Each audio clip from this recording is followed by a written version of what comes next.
बेटा खुश रहिए आपको। आई myself जीवन प्रतिष्ठा admission medical and assistant professor in optometry discipline in the Department of Faculty of Physiotherapy and Diagnostics. I am working in Vidyapeeth Women's University, which is the first state women's university in Rajasthan. Today, I hope all are having good health and all are safe. Today, I will be discussing about the anterior chamber. What is anterior chamber in our eye? What are the uses of anterior chamber? How it helps in our eye?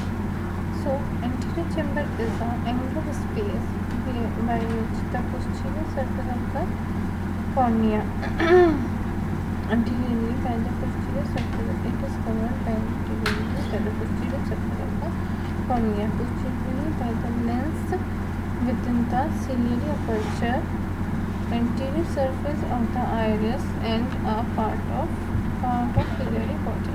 Then anterior chamber is 3 mm deep and it contains 0.25 ml of the aqueous humor. Its depth is shallow in the hypermetropic eye than the myopic eye. It is also shallower in children and under pupil and older pupil. The volume of the anterior chamber is the 220 microliter and chamber volume decreases by 0.1 microliter per year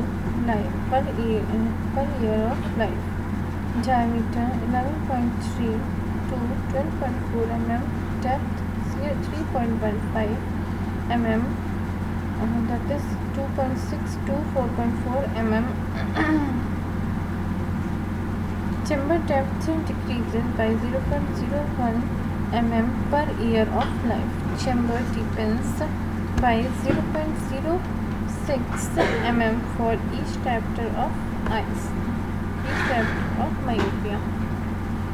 Now, the chamber depth is slightly diminished during accommodation, partly by the increased lens curvature and partly by forward translocation of the lens. Wide angle of anterior chamber denotes the eyes in which the angle between the iris and the surface of the trabecular meshwork between 20 to 45 degrees. Angles less than 20 degrees are termed as narrow angles. Then the angle of anterior chamber. What is that? It is the angle diseases formed in between the post surface of cornea and anterior surface of its bounded from anterior to posterior by Schlemm's canal, trabecular meshwork, scleral spur, and anterior surface of ciliary body, along with roots of iris. Then, what is the development of anterior chamber? By the 7th week, angle is occupied by mesenchymal cells from neural crest cells to develop trabecular meshwork. In posterior aspects, iris is formed from advancing bilateral optic cup. Corneal endothelium meets derivatives of iris at 15th week to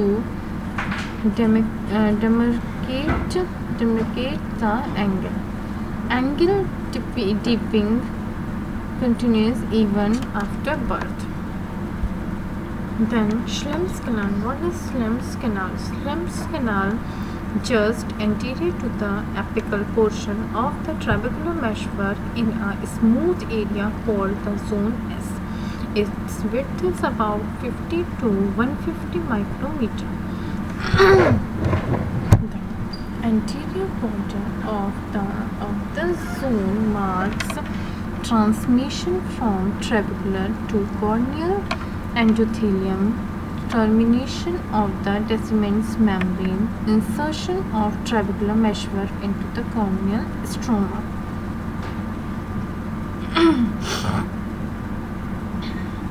The posterior border is demarcated by the discontinuous evolution called Schlemm's line, formed by the oblique insertion of Uvm trabecular into limbal stroma.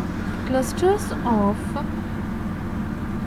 secretory cells called Schlemm's line cells produce a phospholipids material and facilitates aqueous humor flow through the canalicular system. Trabecular meshwork anterior to scleral spur and forms inner aspects of Schlemm's canal. It is pigmentation acquired with the age. Scleral sperm, wedge-shaped circular ridge. It is a pale, translucent, narrow strip of scleral tissue lie posterior to trabecular meshwork. It gives the attachment to anteriorly to corneoscleral meshwork and posterior to ciliary muscles. What is the ciliary band?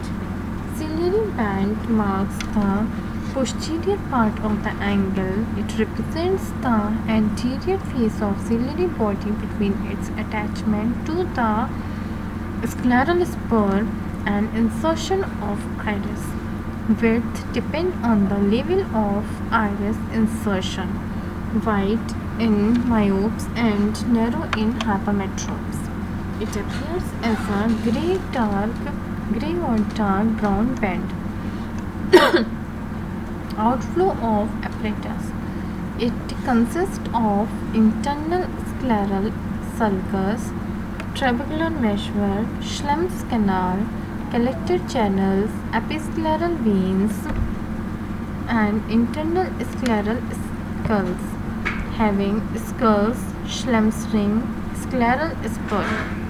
Now, limbus is a transition zone between the cornea and sclera. On the inner surface of the limbus, there is a indentation or groove, which is known as the scleral sulcus. Now, what is scleral sulcus? It is having a sharp posterior margin, the scleral spur, and sloping anterior wall which extend to the peripheral cornea. It is bounded anteriorly by Schlemm's line and posteriorly by scleral spur. Accommodates Schlemm's canal and corneoscleral meshwork. The portion of the spur which forms the post boundary of the skulls is sometimes called the scleral roll. Now, Schlemm's ring. What is Schlemm's ring? It is the anterior border ring of the trabecular region. It contains circularly arranged collagen fibers intermixed with elastic fibers. With age, there are also patches of long spacing and curly collagens.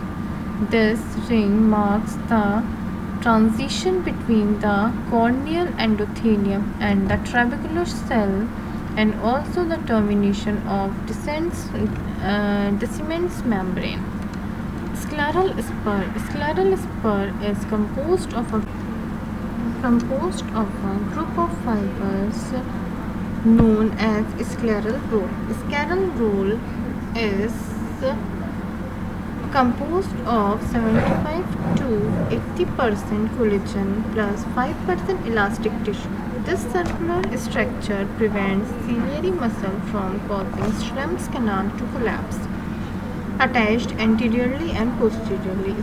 Anteriorly to the trabecular meshwork and posteriorly to the scleral and longitudinal fibers of the ciliary muscles.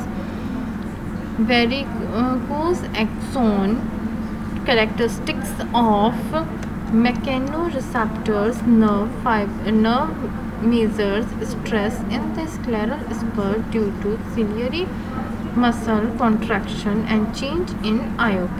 Trabecular meshwork. Trabecular meshwork is a spongy sieve-like tissue in a roughly triangular anteriorly by periphery of the cornea and posteriorly by the scleral spur and anterior surface of the ciliary body.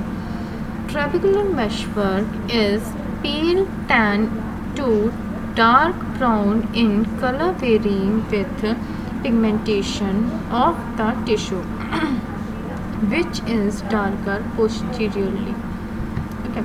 Now it is divided into three portions, that is the uveal meshwork, corneoscleral meshwork and juxtacanicular tissue.